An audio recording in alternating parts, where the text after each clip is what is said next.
அன்பு நேயர்களுக்கு கனிவான வணக்கம். அன்புமணியை பாமகவிலிருந்து நீக்கிவிட்டோம். கட்சியும் சின்னமும் எனக்கே சொந்தம். ராமதாஸ் தரப்பில் ராமதாஸின் ஆதரவாளர் என்று தேர்தல் ஆணையத்தில் ஒரு மனுவை அளித்துள்ளார்.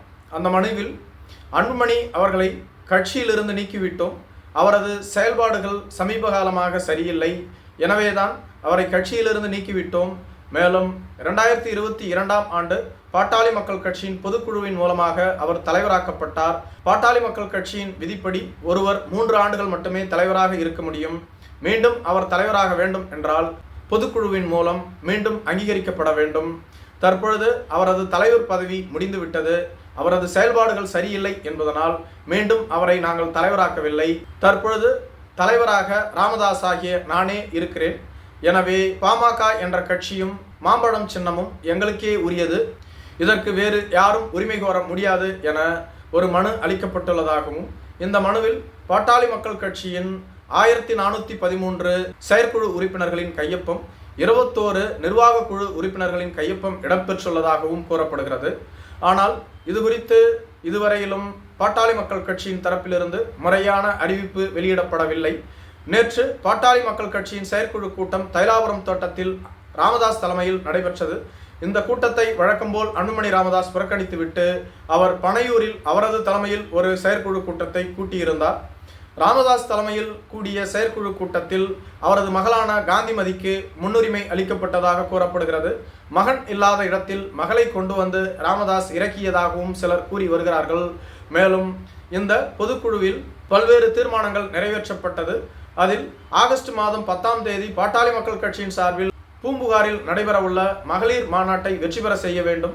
அதற்காக மாமல்லபுரத்தை விட அதிக கூட்டத்தை கூட்ட வேண்டும்.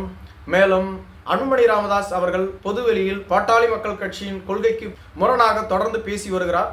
அதற்காக கண்டன தீர்மானம் கொண்டு வரப்பட்டிருந்தது. மேலும் வரும் தேர்தலில் கூட்டணி குறித்து முடிவெடுக்கக்கூடிய அதிகாரம் ஐயா அவர்களுக்கு வழங்கப்பட்டுள்ளதாகவும், இதேபோன்று தேர்தல் சமயத்தில் ஏ ஃபார்ம் பி ஃபார்ம்களில் கையொப்பம் இடக்கூடிய அதிகாரமும் ஐயா அவர்களுக்கே வழங்கப்பட்டுள்ளதாகவும் தீர்மானங்கள் நிறைவேற்றப்பட்டிருந்தது. இதேபோன்று பனையூரில் அன்புமணி ராமதாஸ் கூட்டிய செயற்குழு கூட்டத்திலும் முக்கிய தீர்மானங்கள் 8 கொண்டு வரப்பட்டதாக கூறப்படுகிறது.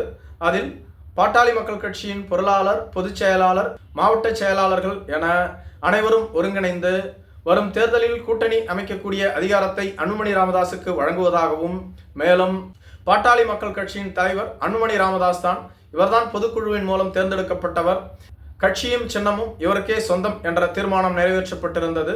மேலும் வரும் தேர்தலில் கூட்டணி குறித்த முடிவை அன்புமணி ராமதாஸ் தான் எடுப்பார் என்றும் கூறப்பட்டுள்ளது. அதோடு ஏ ஃபார்ம் பி ஃபார்ம்களில் கையொப்பம் இடக்கூடிய அதிகாரமும் இவருக்கே வழங்கப்பட்டுள்ளதாக கூறப்படுகிறது. இப்படி தந்தையும் மகனும் மாற்றி மாற்றி பாட்டாளி மக்கள் கட்சிக்கு உரிமை கோரி வருகிறார்கள். பாட்டாளி மக்கள் கட்சியின் அடிப்படை தொண்டர்கள் மற்றும் மூத்த தலைவர்கள் அனைவருமே தந்தை மகனுக்குள்ளாக சமாதானம் செய்துவிட வேண்டும். பாட்டாளி மக்கள் கட்சி 2 பட்டால் வாக்கு வங்கி சரியும், இதனால் பாட்டாளி மக்கள் கட்சியின் செல்வாக்கே குறைந்துவிடும். இது பாட்டாளி மக்கள் கட்சியின் எதிர்காலத்தை பாதிக்கும்.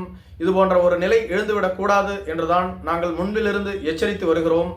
மீண்டும் தந்தை மகன் ஒன்று சேர வேண்டும் என தொடர்ந்து GK மணி, அருள் போன்றவர்கள் முயற்சித்தும் இந்த முயற்சிக்கு இம்மிய அளவும் பலன் கிடைக்கவில்லை. பாட்டாளி மக்கள் கட்சி 2 பட்டு விட்டதாகவே அனைவரும் கூறி வருகிறார்கள். தற்போதைய சூழ்நிலையில் ராமதாஸ் தலைமையில் ஒரு பாட்டாளி மக்கள் கட்சியும், அன்புமணி தலைமையில் ஒரு பாட்டாளி மக்கள் கட்சியும் செயல்பட்டு வருகிறது. தேர்தல் ஆணையத்தில் அன்புமணி தரப்பிலும் மனு அளிக்கப்பட்டுள்ளது. பொதுக்குழுவின்படி நானே தேர்ந்தெடுக்கப்பட்ட தலைவர், எனக்கே அனைத்து அதிகாரமும் உள்ளது என அவர் மனுவில் குறிப்பிட்டுள்ளார். அது மட்டும் இல்லாமல் கட்சியின் பொருளாளர், பொதுச் செயலாளர், 85% மாவட்ட செயலாளர்களின் ஆதரவும் எனக்கே உள்ளது, 3 சட்டமன்ற உறுப்பினர்களின் ஆதரவும் எனக்கே உள்ளது எனவும் குறிப்பிட்டுள்ளார். மத்திய அரசோடும் அவர் பேச்சுவார்த்தை நடத்திவிட்டதாக கூறப்படுகிறது. கட்சியும் சின்னமும் மத்திய அரசின் ஆதரவு அன்புமணிக்கு இருப்பதால் அவருக்கே கிடைக்கலாம் என்றும் கூறப்பட்டு வருகிறது. இதேபோன்று பாட்டாளி மக்கள் கட்சியின் சேலம் மேற்கு தொகுதியின் சட்டமன்ற உறுப்பினரான அருள் அவர்களையும் அன்புமணி ராமதாஸ் நீக்கி அவரது கொறடா பதவியையும் பறித்திருந்தார். ஆனால் ராமதாஸ் அவர் பறித்தது செல்லாது என கூறி வருகிறார். இப்படி தந்தை மகனுக்கு இடையே தொடர் மோதல் நிலவி வருகிறது. நன்றி.